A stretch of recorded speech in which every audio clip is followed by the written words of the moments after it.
Bonjour, dans cette vidéo, je vais vous apprendre à résoudre des équations produits nuls. Donc déjà, avant de commencer, peut-être un petit rappel sur ce qu'est une équation produit nul.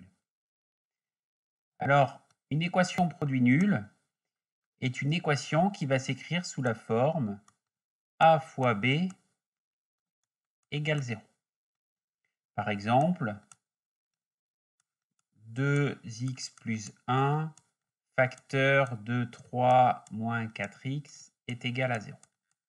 Ceci est bien une équation produit nul. On a bien un produit. Il y a bien ici un fois entre les deux parenthèses. Le produit, donc c'est un produit. Ici, premier facteur, deuxième facteur. Et ce produit est bien nul puisqu'il est égal à 0.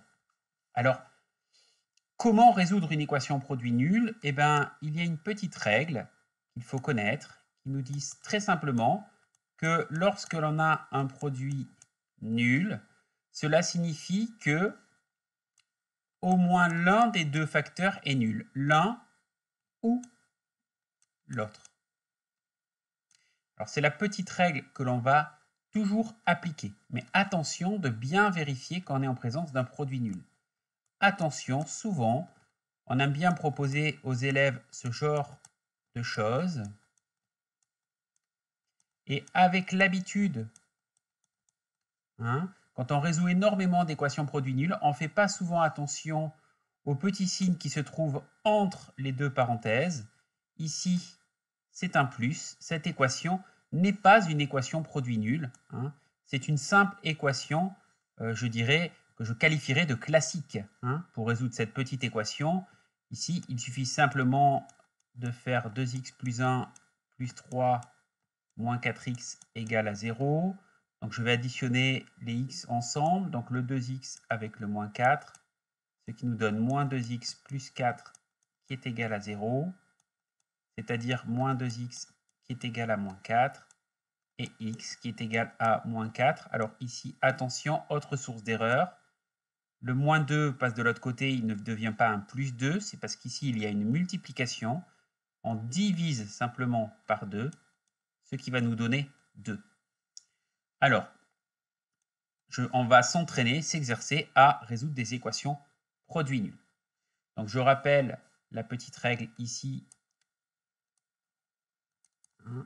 Si A fois B est égal à 0, cela signifie que A égale 0 ou B égale 0. Alors, qui est A, qui est B? Ici, ce facteur-là, je peux très bien l'appeler A. Celui-ci, je peux très bien l'appeler B. Donc résoudre cette équation, alors moi j'aime bien réécrire l'équation que j'ai à résoudre.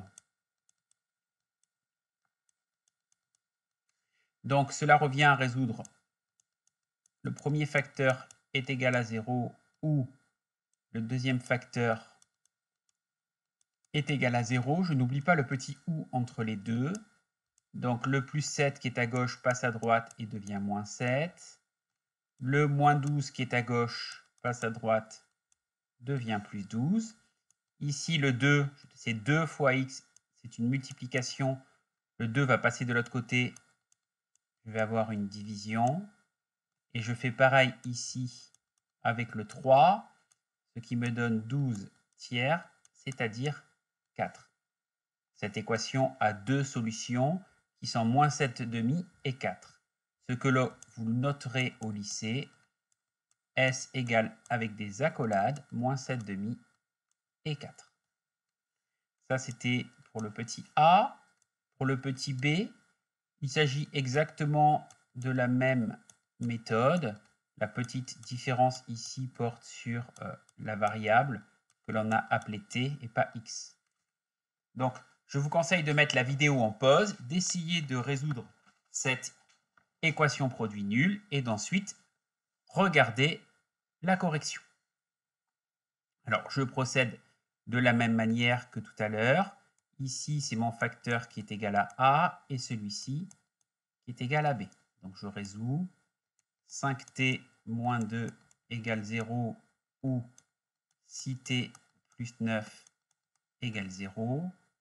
Ce qui me donne 5t égale 2 ou si t égale moins 9, donc t qui est égal à 2 cinquièmes, ou t qui est égal à moins 9 sixièmes, c'est-à-dire moins 3 demi. Cette équation a deux solutions, 2 cinquièmes, pardon, et moins 3 demi.